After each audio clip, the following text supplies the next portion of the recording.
Hi there, and welcome back to another episode at Station Road.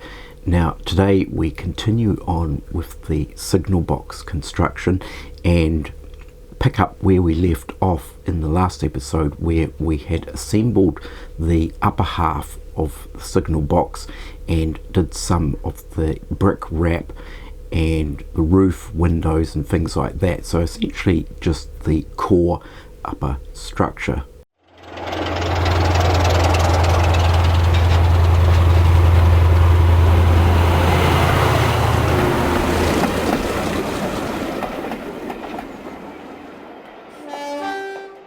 So in today's episode we'll continue with that upper structure of the signal box, of course doing some more of the detailed work on that, and we also begin on the lower structure, which of course has a slightly different process for the brick wrapping as well. So one of the other aspects to tackle, of course, is the lever frame mechanism inside the signal box. Now, I do want to have the upper half of the signal box with a reasonably detailed interior, so of course when it's illuminated with lights you'll be able to peer in through the windows and see what's going on. So we've come up with a bit of a solution for the lever frames, of course, which also include movable levers or positionable levers, so you can position them to whatever position you want to have them in. So I think without further ado, let's just get into what I got up to. So the next component I'm going to add is of course the window sills that are top and bottom around these windows here and the front and end window, and then of course there's just a tiny little west sill on the rear windows as well. So these of course are laser cut also from I think 1mm grey card. They're very small, and then of course I've just painted them in a green colour that's similar to the door colour here. So we're going to install these now. As I mentioned in the previous episode, there's a little wee notch at each end on the upper and lower positions of the window, and these window sills actually slot into those notches, and the idea behind that is it means that the window sill actually butts up against the window frame, and of course gives the appearance that the window sill is recessed in rather than a additional piece of card stuck on top of the brickwork. So we'll start with this end window here, and once again I'm just using some rocket card glue, but obviously a very small amount is required. So I've only painted the green on one edge because it's not necessary to do both edges. So we're just going to run a bit of this rocket card glue along that edge, and the idea is that it's going to slot into these notches.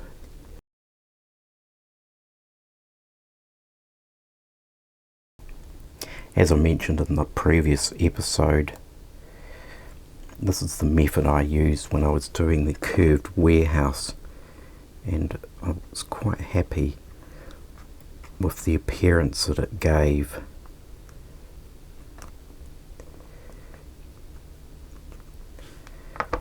So essentially what the sill is attaching itself to is actually the window frame itself.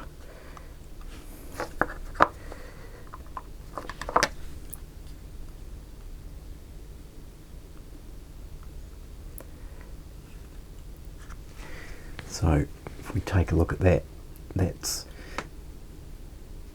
the appearance that you get. So it gives that look that the sill is actually, as it would actually be in a real construction, that it of course is actually embedded into the brick fascia rather than it actually being stuck on top of it.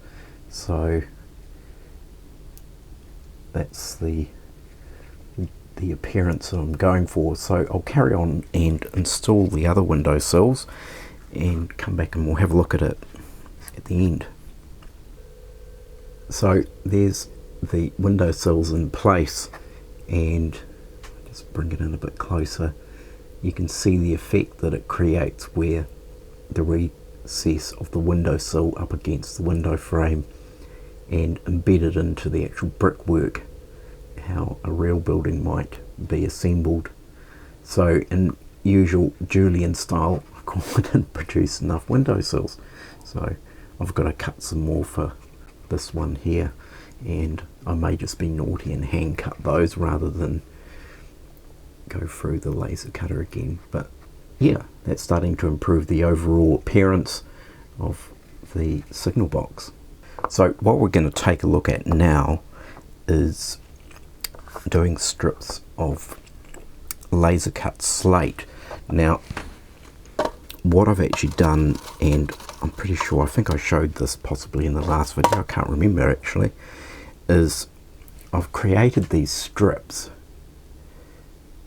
and they're just out of grey paper, but sort of heavyweight paper, or what would you say, thin card, and as you can see they've got laser cut notches in them, possibly a bit difficult to pick up on different angles, but the idea is what I'm going to do is apply strips across this roof and lay them up, and we're just going to see how it looks, and hopefully it'll come out okay. So I thought what I'll do is actually brush a strip of glue on, then apply the tile strip or slate strip, because I think if I try to glue this and then put it on, it's going to be a bit difficult, and I'm going to use the matte Mod Podge as opposed to PVA, because I just sort of feel like if there's excess glue that's oozing out, things like that, then it should theoretically be less obvious. So I'm just going to run a strip of this glue along the edge, and of course we have to start at the bottom obviously, because as the tiles go up the roof they will overlap the lot below. So we'll give this a go and see what happens. Let's just hope that I don't wreck it. And I'm going to go on the basis that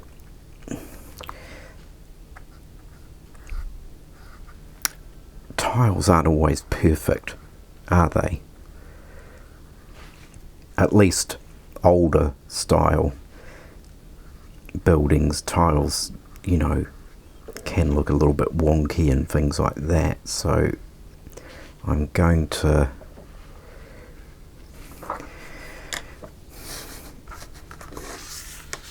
use that as my excuse for these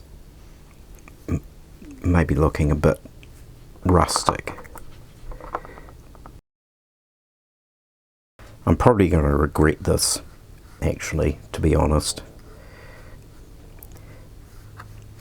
because I have seen people do, you know, there's of course the scale scenes printed tile texture that you produce, cut it out in strips and lay it up to get a similar effect. Of course you don't get the vertical lines, you only get the horizontal impression.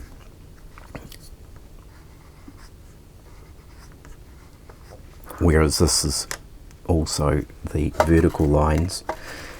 But I've never ventured down that route. I always felt that it's just too much effort for the end result. And I've only done 3 rows and I'm already thinking this is just stupid. So, never mind.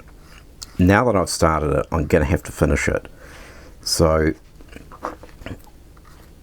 what I'll do is carry on with this begrudgingly and come back to you when I've done this side, and if I think it's just a complete pointless waste of time, then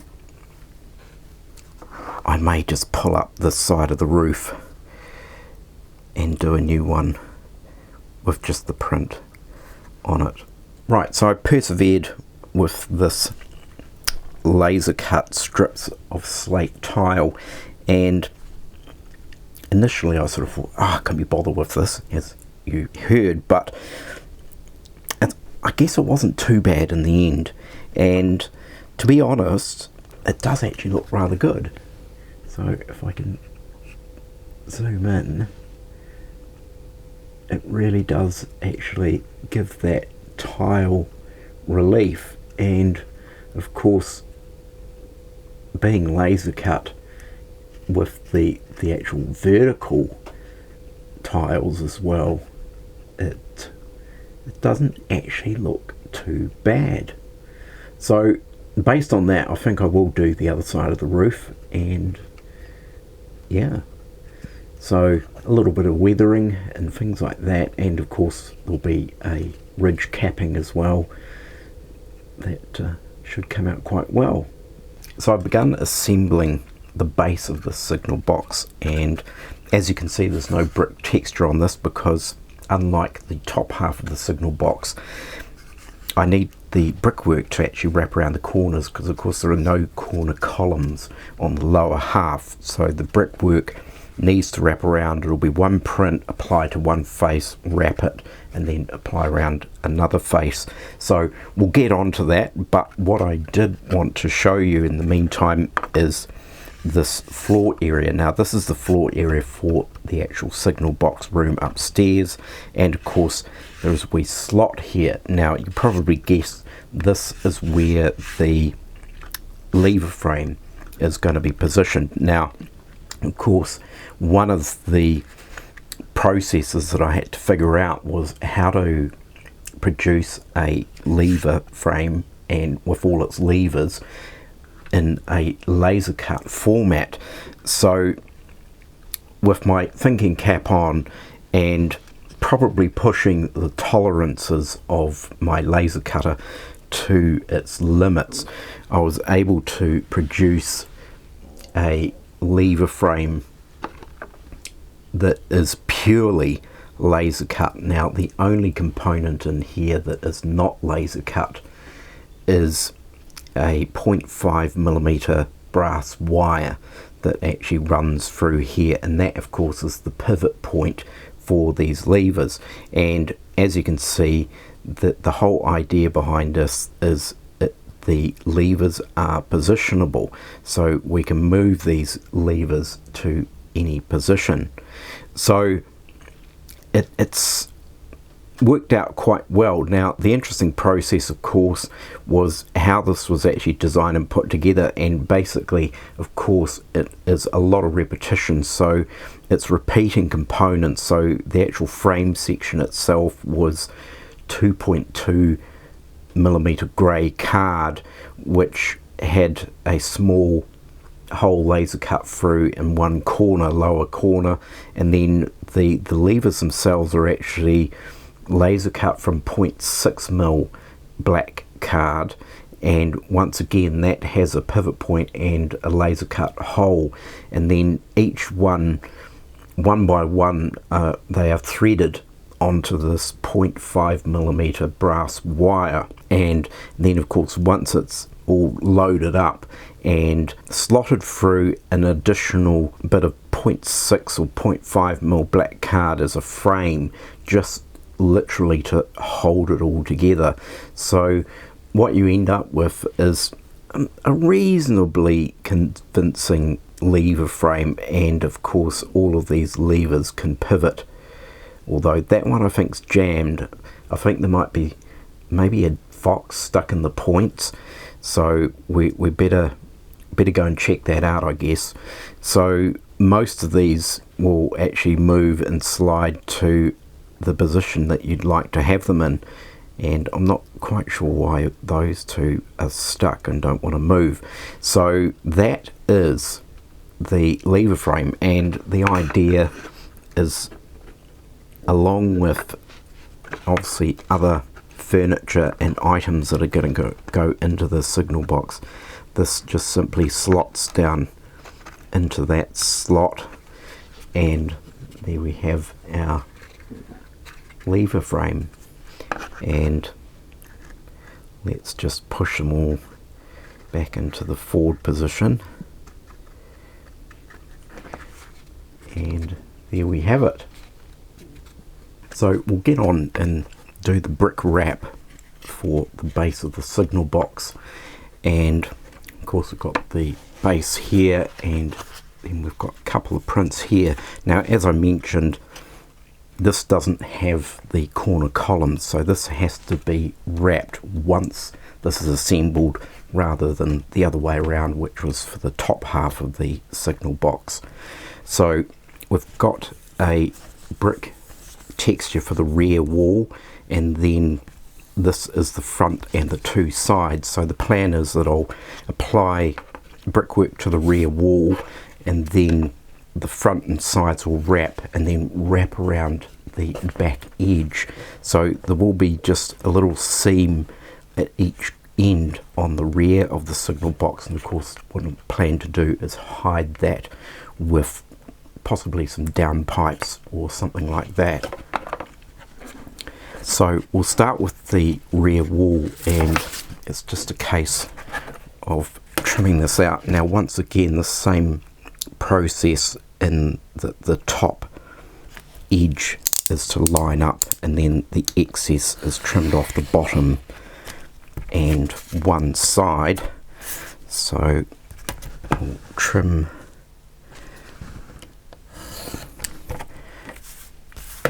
the top left corner, and the idea is this is going to be applied over here and lined up. So I'll just peel this back.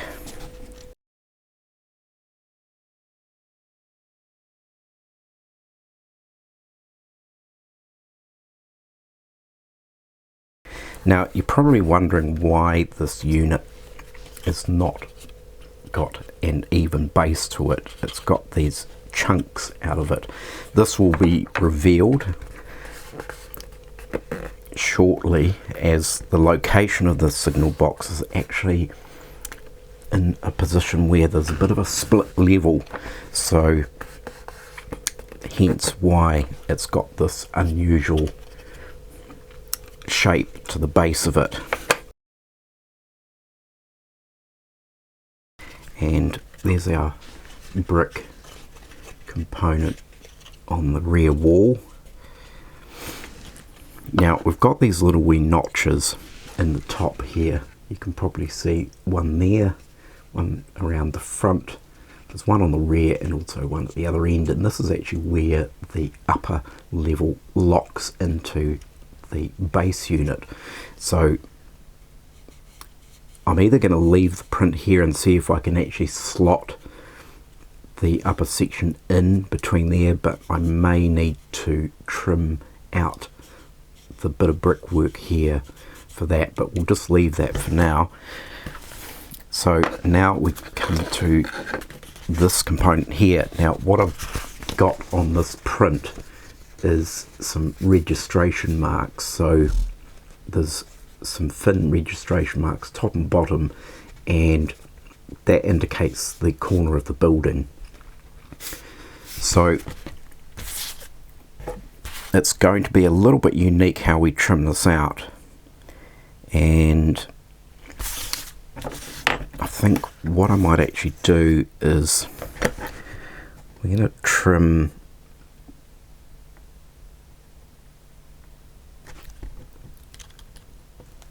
a cut here on that registration mark, and another cut here on this registration mark,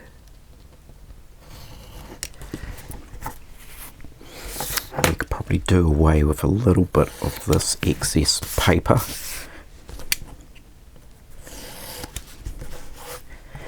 And then we're just going to trim right up against the edge of the brick print here between these two cuts.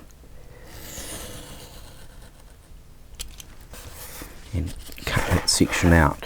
So we now know that the corner is at the edge of these two white sections. So when I apply this, I'm going to butt that up to the top edge, and we know that the corners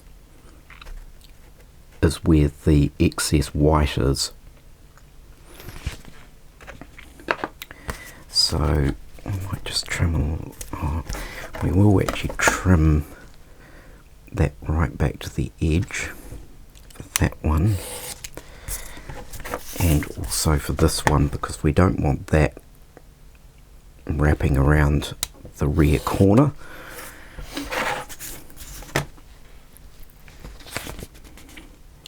And this one here, I'm probably going to have to peel back all of the print, which can be a challenge because I've now got to get this exactly in the right position in here between these two top white tabs that we've got here.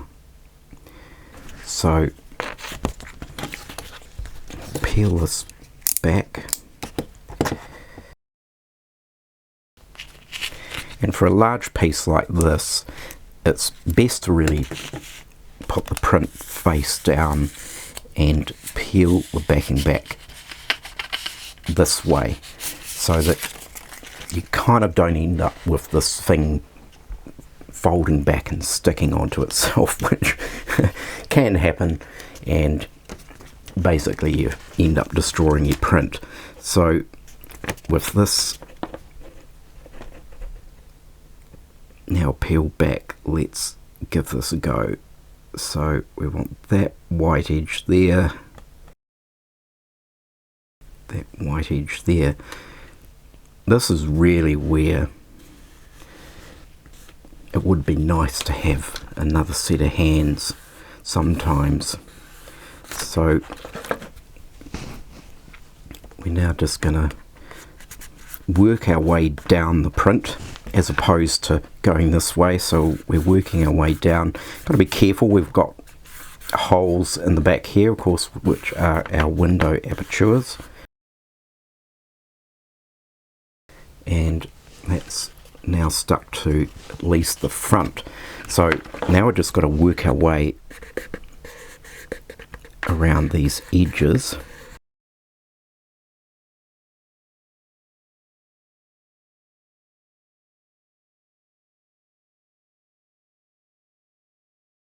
So we sort of end up with a bit of a seam there. Now this is the rear of the signal box. It's actually, from a scenic point of view, you won't actually see that terribly often, but the plan is that a bit of downpipe around there will hide that nicely. So we'll now actually move over it and do the other corner.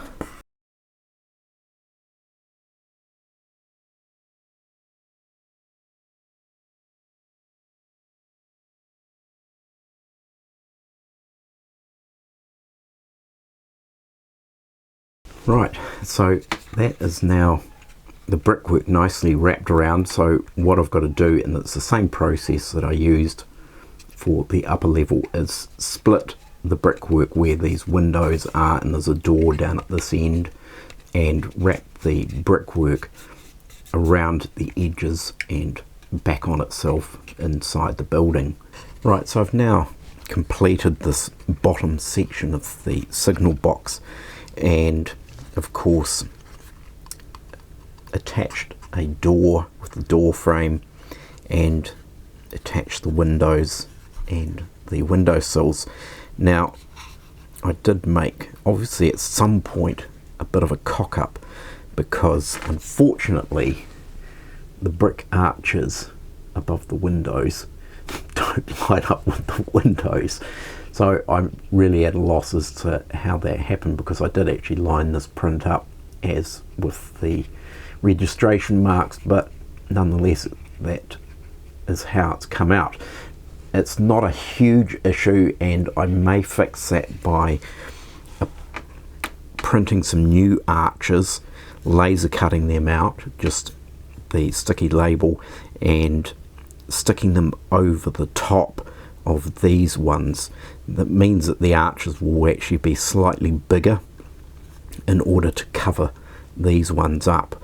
So I may do that, I'm not too sure yet. I've just got to figure that one out.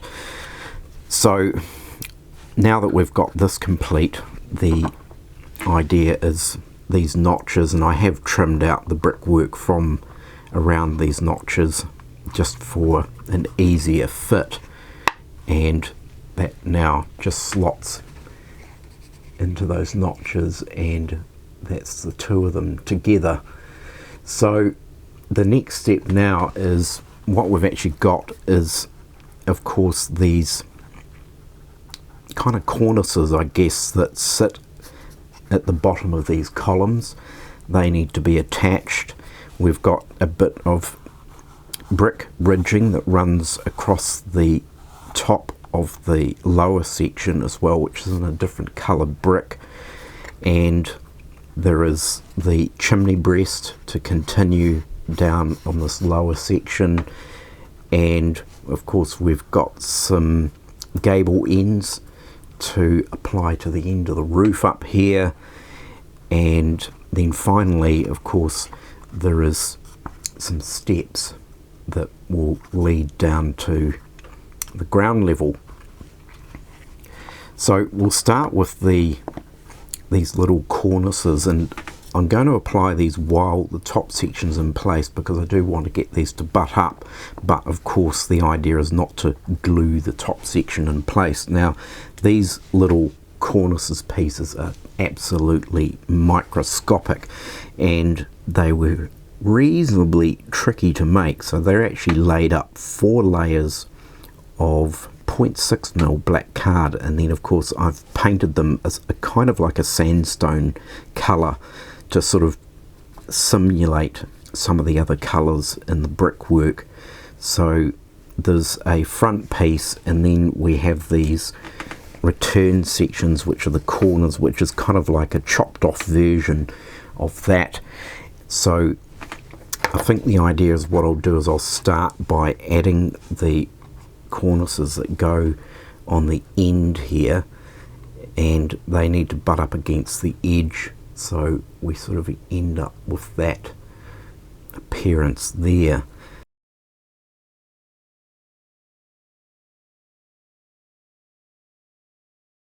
So when we're looking at it, you can now see we've got this chopped off version on the end walls, and then it's a case of gluing one of the full ones to the front.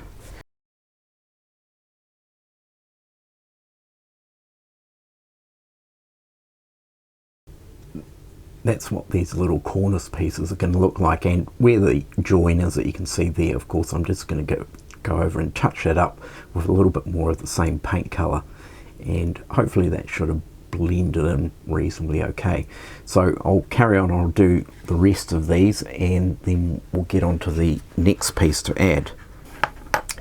Right, so that's now all 4 of these cornices in place, and the next step now is we've got these thin strips of, it's a different colour brick, and of course I've painted the top edge to sort of simulate this colour and sort of tie in with this brick colour, which is a lighter brick. It's sort of almost like some kind of sandstone type brick, and these are actually going to slot in up here, and there may need to be a tiny small amount of trimming to position these in here. And of course what they're actually going to do is they're going to go over the wee tab and of course hide that tab once it's in place.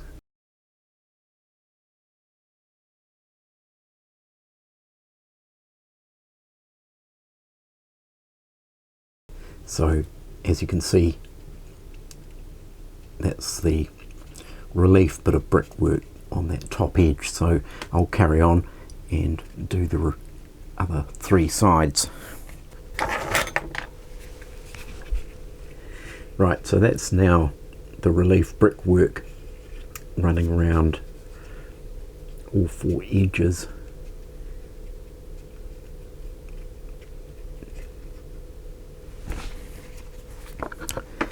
So another element that we can add is some gable ends to the roof. Now these are actually cut from Moore Point 6mm black card, and there's two different layers. So there's a thinner layer, it's probably hard to pick up on the camera, and then a thicker layer, so it has got a slightly stepped appearance to it. And of course these are just going to be glued onto the ends of the roof section here. So we'll apply these.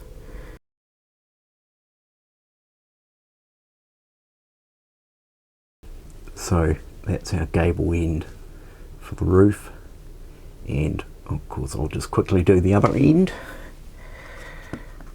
Right, so that's the two gable ends applied.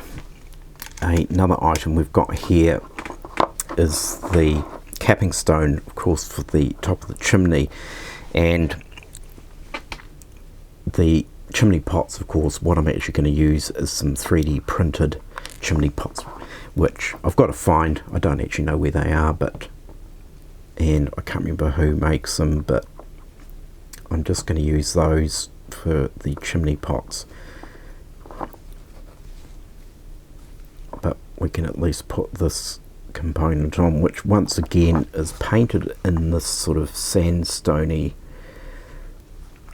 colour. So that is our capping for the chimney. And then we've also got on the back of here, now this will be the test, is slotting this back in here. That seems to have gone together quite well. So now you can actually start to see the division between the lower and the upper half, and of course the upper half being still detachable so that I can populate the inside of the signal box. So a component to add here, of course, is our chimney breast. So I might actually just attach the chimney breast below this and then trim off the excess, to be honest.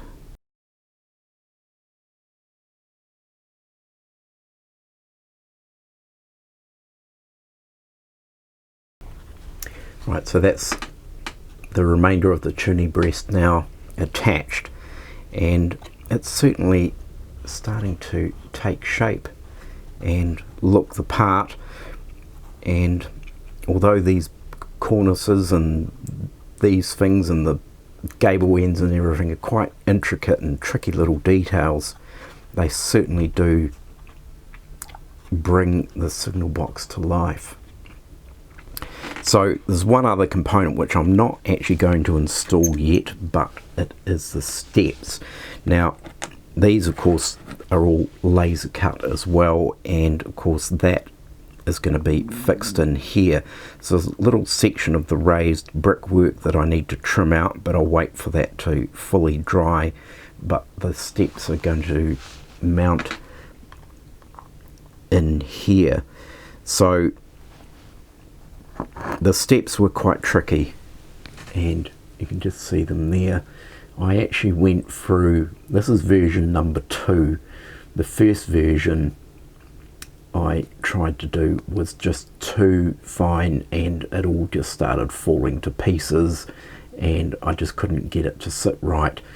So this is a little bit overscaled for the signal box, but there was really no other option. I had to create the steps out of 1.3mm case board, the heavy rigid card, because I couldn't use any thinner card. The steps were just too thin and spindly, so it's a little bit slightly overscales, probably a little bit on the wide side, but I'm happy with it. The finished result looks great.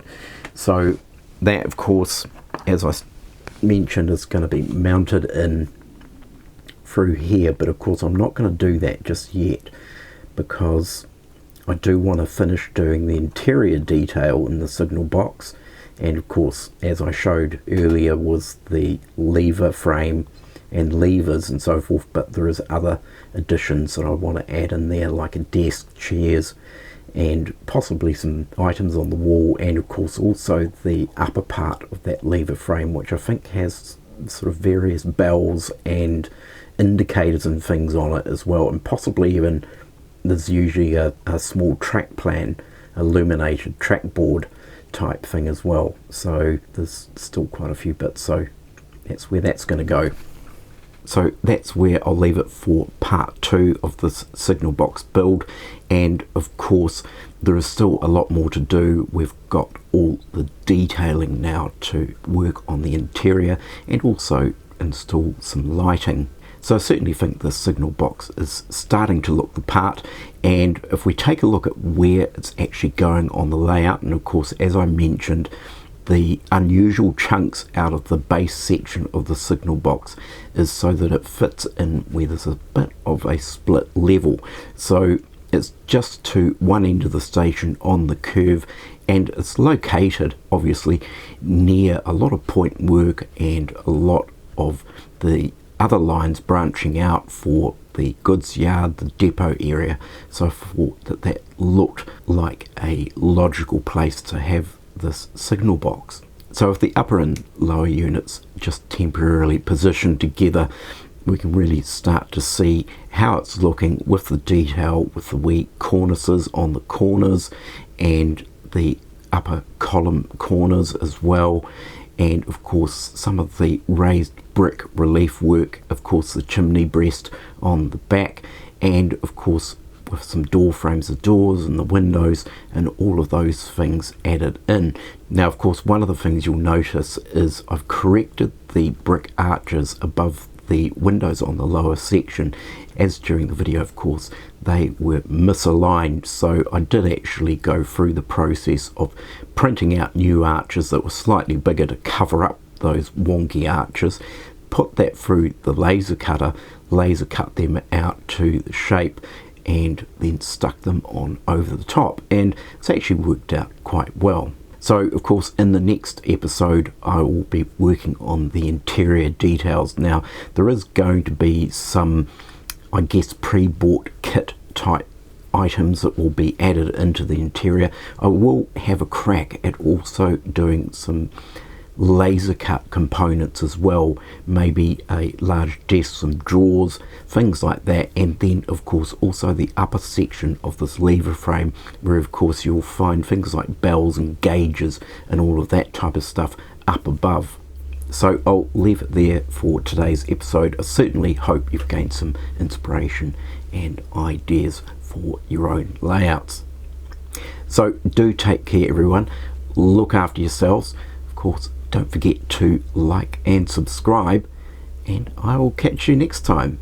Bye for now.